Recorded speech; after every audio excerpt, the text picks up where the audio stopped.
Hindi na siya nasasaklaw ng mga alamat. Pasuray-suray siya patungo sa katotohanang ang isang palaboy ay tinangay ng puyo-puyong hangin.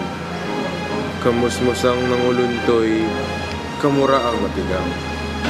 Sumuso siya ng alak sa dibdib na bugbog sa pagitan ng mga halakhak at maaanghang na biro. At umakyat na sa simboryo ng diwa ang init ng alkohol.